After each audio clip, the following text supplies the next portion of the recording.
Hello, my name is Aaron. I am a certified life coach, mindfulness and meditation practitioner, and mindset guru. In this video, I am going to be talking to you about reality checks, specifically regarding lucid dreaming. I'm going to give you some of my personal reflections on reality checks, as well as introducing you to a few new concepts and citing some sources that will allow you to dive deeper into this topic and become a master of reality checks. But before we begin, make sure to hit the subscribe button, that bell icon, so you can get notifications on all future videos. And of course, if you have any comments or any questions, make sure to leave those below. In the description box, you'll also find a list of links to additional resources in case you want to dive deeper into your own research on this topic. I am going to start out by reading one of my lucid dreams. This is actually the 5th video in this series. So I'm bringing you along on my journey as I'm using lucid dreaming to manifest a new reality. So I want to begin by reading one of my lucid dreams. Actually, it's not a lucid dream. I was almost lucid, which is the title of this dream. And then we'll go into the actual material. So this was on the 25th of August, 2021. I am walking through my apartment complex. I am outside the gates. In my apartment complex, there are 3 different sides. So I'm walking out of the gates to my side, and I'm walking around this curve. I see someone I know, but I see them from the back. I realize I could be dreaming. I go to do my reality check, but I wake up. So this was a relatively short dream, but it did make me want to reflect on the topic of reality checks. When we do reality checks, but in the dream state, it seems like the reality check fails, and then we conclude that we're awake even though we're dreaming. I have a few pages of notes, so don't mind me if I look down. But I want to talk about 2 types of reality checks that we typically encounter. Reality checks are to help you develop a critical mindset. That is very important for lucid dreaming, and they train your prospective memory. So this is the action of remembering something in the future. So there are 2 types of reality checks that I find. The first one is what I will call a premeditated selection. So this is when perhaps you have collected all of your dream signs, and then you decide at the beginning of this week or at the beginning of this day, I'm going to look for these 3 things or these 4 things throughout the day or throughout the week, and they're going to trigger me to become lucid. The other one that I will call a spontaneous selection is going to be when you kind of reset your reality checks one after another. So maybe you'll say, okay, the next time I walk through a door, I'll do a reality check and I'll realize I'm dreaming while I'm dreaming. You find that you walk through a door, you remember to do your reality check. Perhaps it comes back and you conclude that you're awake, you're not dreaming. And then you'll say, okay, the next time I see a dog, I will do a reality check and I'll realize I'm dreaming while I'm dreaming. So in this way, you are making the decision of what that trigger will be right there in the moment. Opposed to the premeditated selection, or what I am calling the premeditated selection, you're making this decision on your triggers at the beginning of the day or at the beginning of the week, and you're not resetting it in between, or after each trigger, after each reality check. So both of them are going to help you develop your critical mindset in different ways. So I will leave you with the tip. If you've tried one and it's kind of tapering off, your interest is kind of waning on that, try the other kind. That will help you increase your inspiration and your motivation to do your reality checks and make it a little less boring, okay? So let's go into our next concept. Okay, so now I want to talk about reification, beliefs, and what I would call the false negatives. I don't know if it should really be called a false negative or a false positive, but we'll call it a false negative. This is what I kind of alluded to when you're in a dream, you do a reality check, the reality check fails, and you conclude that you're in the waking state even though you're in the dreaming state. So typically this happens because you are reifying the waking state. remember, all of your habits transfer from the waking state into the dreaming state. Actually, this is a bidirectional process, so even beliefs and energy from the dreaming state transfer into the waking state. So if you've ever had a nightmare and you wake up, but you still feel the fear, you still feel the panic, you still feel those sensations in your body, this is kind of the other way, the energy from the dream affecting the waking state. But once again, so our thoughts, our beliefs, our habits from the waking state transfer over into the dream state. And this is really the basis of why we are doing reality checks and trying to develop this mindset of having a critical mindset during the waking state. So this will transfer over into the dream state, and then you'll begin questioning whether you're dreaming, and hopefully this will trigger you to wake up. But if you reify the waking state, then you're going to reify the dreaming state. If you make things real, if you believe that something is solid, that it is permanent, that it is lasting in the waking state, that transfers over into the dream state. In previous videos, I've talked about dream yoga, which is kind of a step up of lucid dreaming, and in which you are using the lucid dream state to actually test reality, test what you believe, alter your beliefs. And dream yoga comes from the Tibetan Buddhist practices, and it's used to guide you to the process of awakening or enlightenment.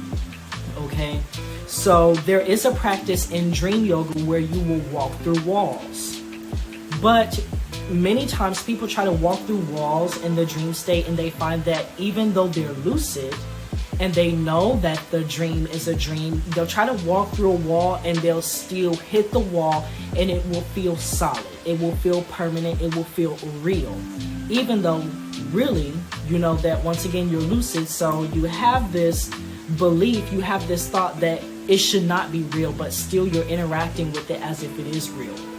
This is because you have the habit, you have conditioned yourself to reify the wall, to reify reality, to believe even below the level of just your conscious awareness. You have reified the waking state for so long that just because you're lucid in the dream state and you say, oh, this is a dream, I should be able to walk through walls, your mind still is in this habit of believing that the wall is real. This kind of goes back to our failed reality checks, our false negative reality checks, where you do a reality check. Perhaps you're trying to push your finger through your palm.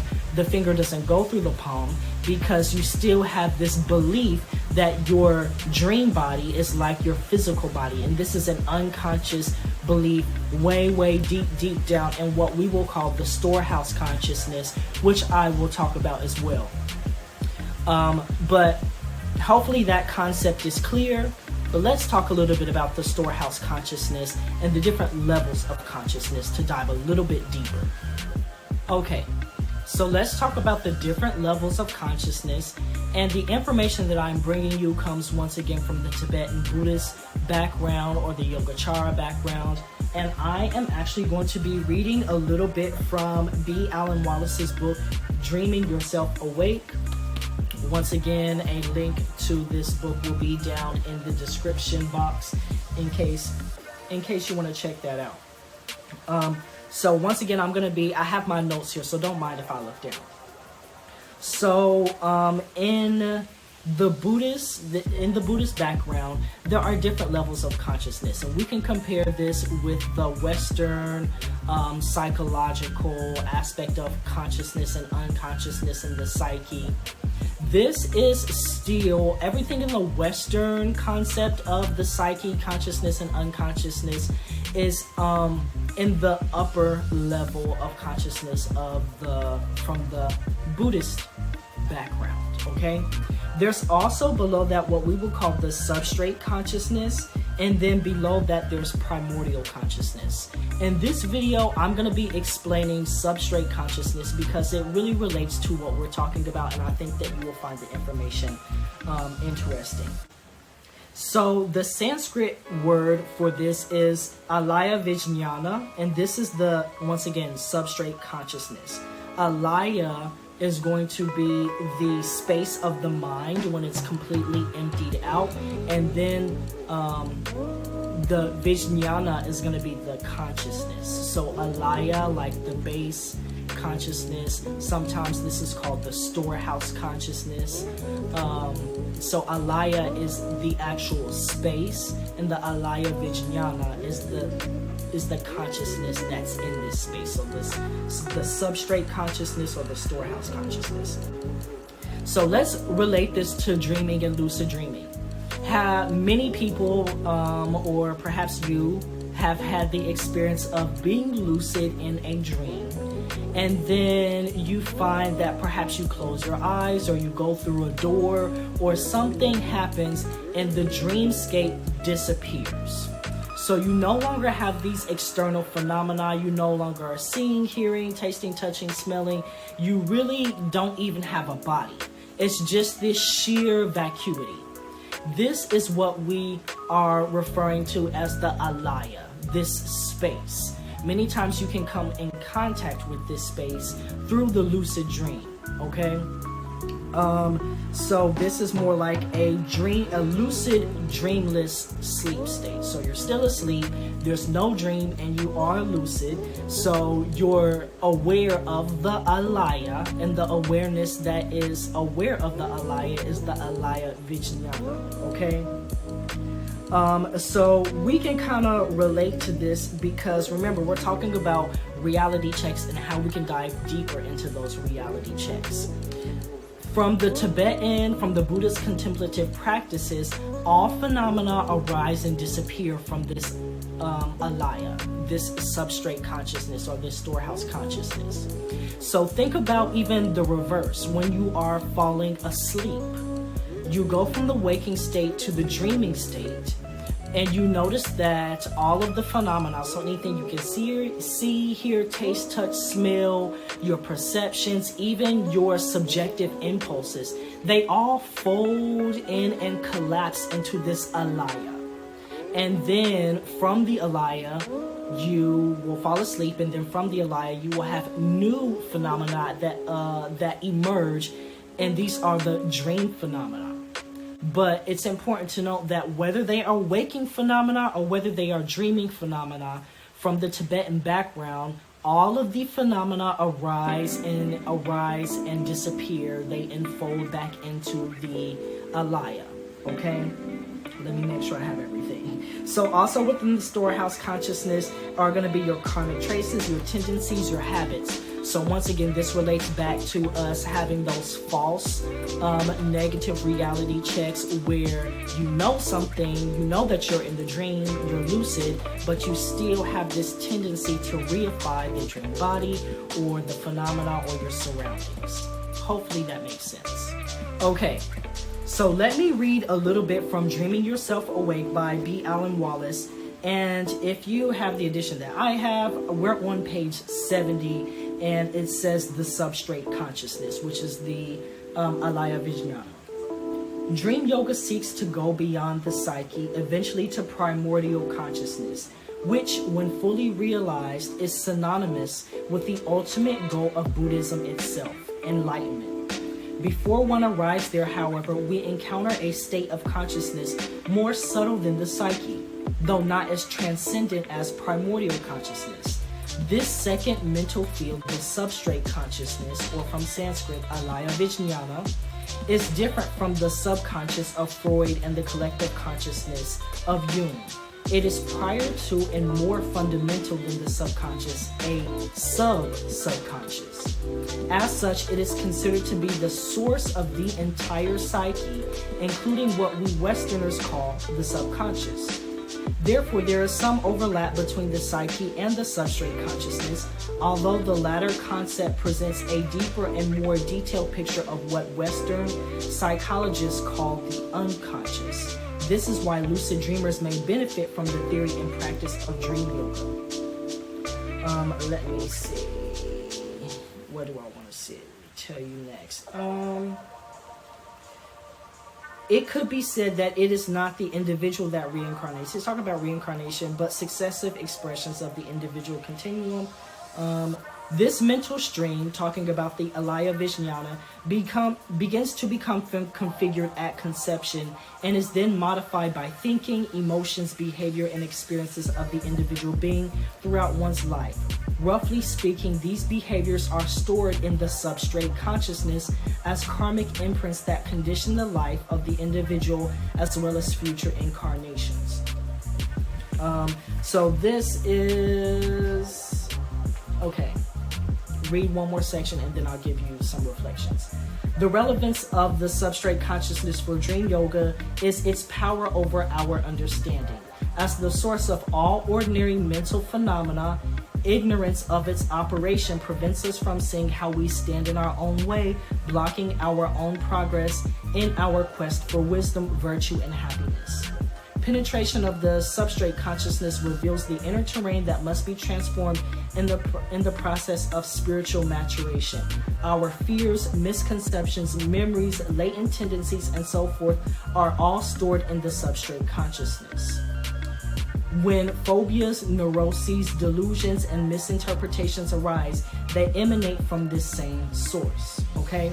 So hopefully it is just even, once again, a little bit more clear of why I'm relating this to reality checks and lucid dreaming, and how you can become a master of reality checks. Because all of the phenomena, everything that you see, hear, taste, touch, smell, all of these qualia, all of your subjective impulses arise from the substrate consciousness and unfold back into the substrate consciousness.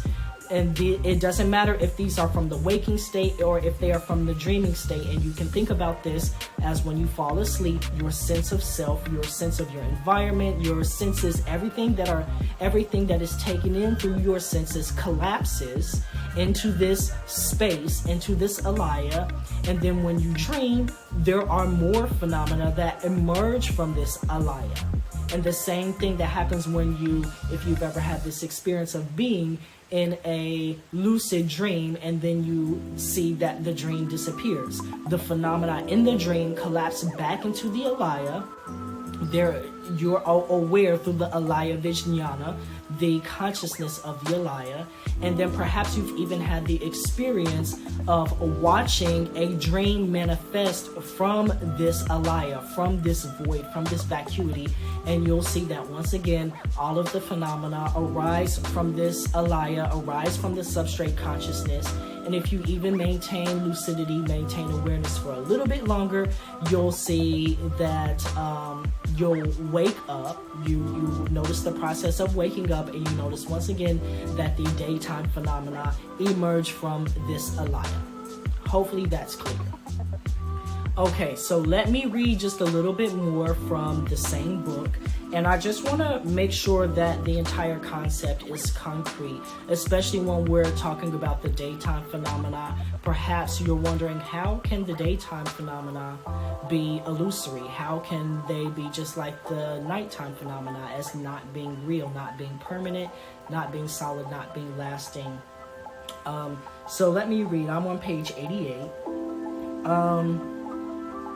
To say this is an allusion to everything that arises in your experience, modern neuroscience, just like physics, supports this affirmation. All of the information that appears to our senses seems to come from out there. Earlier, we touched on the fact that colors we perceive in the outside world do not exist objectively, independent of perception. The molecules that make up material objects do not have color. The photons that strike our retinas are colorless, and the neurons in the visual cortex don't take on the colors that we perceive. The colors we perceive, therefore, do not exist in physical space, not in the objects, not in the space between our sense organs and those objects, and not in the brain. From a Buddhist point of view, colors and all other appearances to our physical senses and to mental perception all arise from the substrate. That's good enough. So what I will also say is, let's go back to the maxim that we always hear: if a tree falls in a forest and no one is there to hear it, doesn't make a sound. Some people will say yes, but the answer is actually no. Why? Because sound seems to be out there, but there's no sound out there. There's some type of energetic projection. There is an energy that's out there, but sound is the brain's interpretation of that energy. Okay? So the sound happens in the brain. It happens in here. There is no out there. There's only the in here, and really there's no in here either. But so if there is no being around, there's no brain there's no brain to interpret that information and say, oh, there was a sound. So this just once again goes back to phenomena not being objectively there on their own, independently from their own end, and how phenomena arise from the substrate, which is from your side, not from the outside. The same thing as Alan is explaining with the colors. The colors, there's no, when you see a red rose, the red is not in the rose. You can even think of a bee or another type of animal that has eyes or sensory organs that are different from ours. They look at that rose, but they don't see the red because the red is not inherent in the rose. The red comes from your perceptions and your interpretations and the information in your brain, as well as the phenomena that arise from the substrate consciousness. So once again, when we begin to reify the outside world as if it is permanent, as if it is solid, as if it is lasting, we take that to mean that it's real. Then when we go into the dream state, we do the same thing, and we have these reality checks that say, hey, you're awake, but you're actually still asleep. So just want to make one more point to illustrate that. Hopefully this is all beginning to make sense and is leading us up to the point where you can become a master of reality checks. Okay, so let's dive a little bit deeper, and hopefully this is all making some sense. I know I'm, kind of going in circles, but I'm trying to explain the concepts, on many different levels so that you really can understand the experience. Even if you're understanding it intellectually, you'll still really need to have the experience. You'll still need to have that knowledge experientially to make it solidify. But I'm going to read from what I've written in order to kind of bring us back around. All phenomena and subjective impulses are illusory. They are not permanent.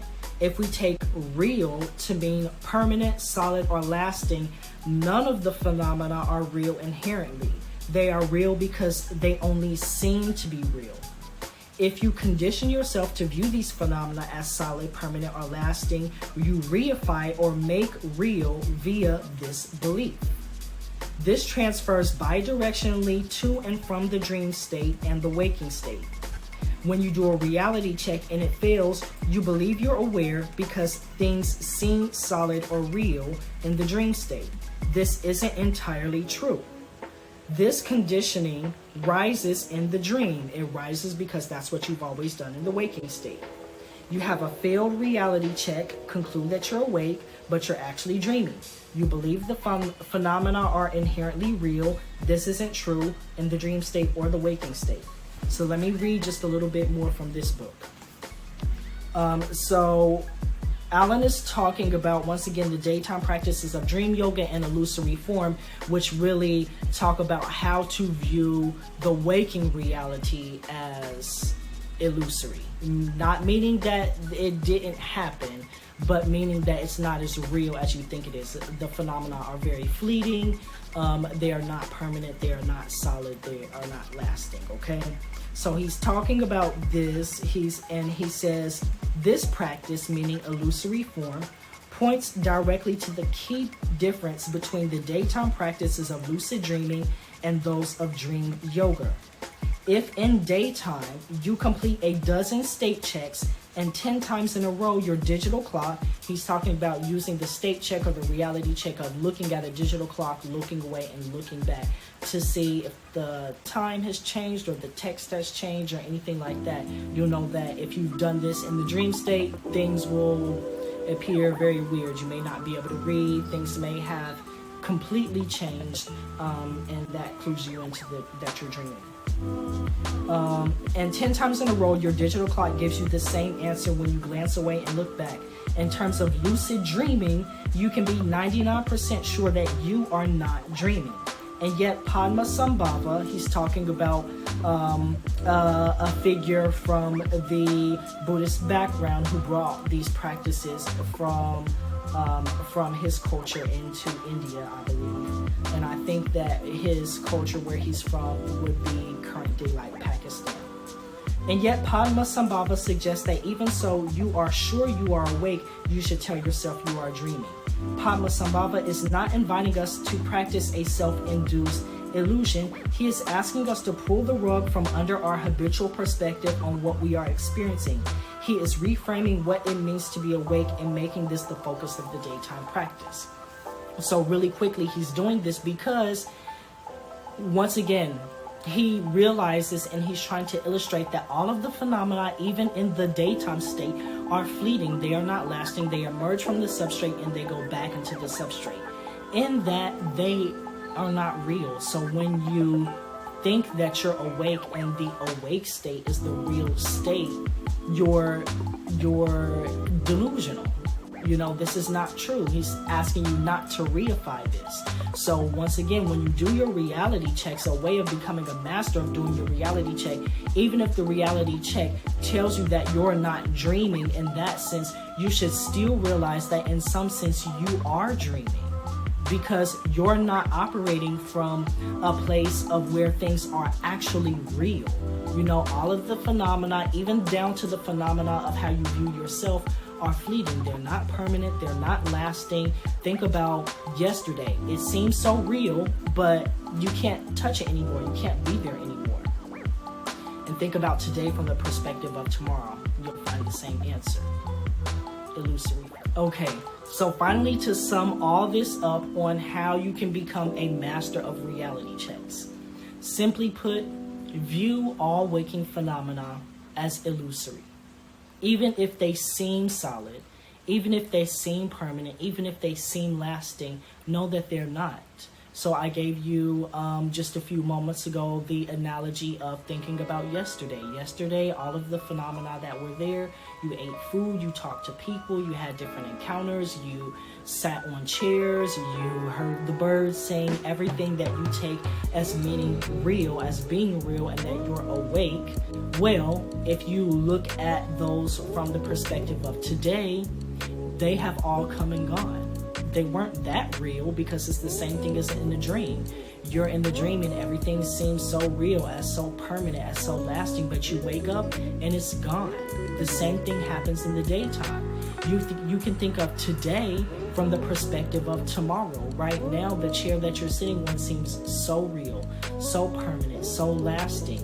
You're watching me on a computer or your mobile device. You're hearing my voice. You're seeing my face. You may be eating something. You may have different encounters and interactions and experiences today. Know that those phenomena, the qualia, the aspects of those experiences are indeed illusory. Even think about your physical body. Your physical body, it seems so permanent, so real, so lasting, but your hair changes throughout your life. You have teeth, baby teeth, they come and go. The cells of your body die, they come back. So all of the parts of your body, once again, even these are illusory. The thoughts, the beliefs that you had when you were a child, you no longer have. You may have thought that Santa Claus or the Easter Bunny was real. And then you've had different experiences that challenge you and make you change your perspective of what's real. So even your mental perceptions are constantly shifting and changing. They are illusory. So hopefully all of this has helped you dive deeper into your reality check. So what I would say once again is view all waking state phenomena as illusory, even if they seem permanent, even if you can't put your finger through your palm, even if the rose does seem red, even if, you know, all of these things seem like they're there. In the back of your mind, when you're doing your reality checks, if you have a false negative that comes back, or not false negative, if you have a reality check, you do a reality check and it says that you are awake, you try to push your finger through your palm, or you look at the clock, you look away, you look back, whatever it is that you do, and you conclude that you are awake, still realize that you are dreaming in some aspect. In some aspect, on some level, you are still dreaming, okay? Realize that, and then tell yourself, even though this seems to be real, I'm still dreaming. This is a dream. These phenomena are illusory. They are dream-like. Maybe that's better for you. They're dream-like. So once you get this down, well, if you actually get this down experientially, you're gonna wake up to reality. So you won't even have to worry about, you know, lucid dreaming. All of your dreams will be lucid, and perhaps you will be, you know, an enlightened one, an awakened one. But hopefully this information has helped you learn how you can become a master of lucid dreaming by diving into illusory form and taking some concepts from Tibetan Buddhism, from Padmasambhava. And once again, if you want to read this book for yourself, Dreaming Yourself Awake, I will include a link to this down in the description box. And I'll include some other links where you can hear Alan Wallace talk about these and talk about these concepts in his different lectures. And if you've had your own personal experiences of going into a dreamless, a lucid sleep state where there is no dream, then perhaps this makes sense to you as well. If you have enjoyed this content and this information, once again, make sure that you subscribe to my channel and hit the bell icon so you can get notifications on all future videos. And if you have questions, comments, or experiences, drop those in the comment section below so that I can interact with you.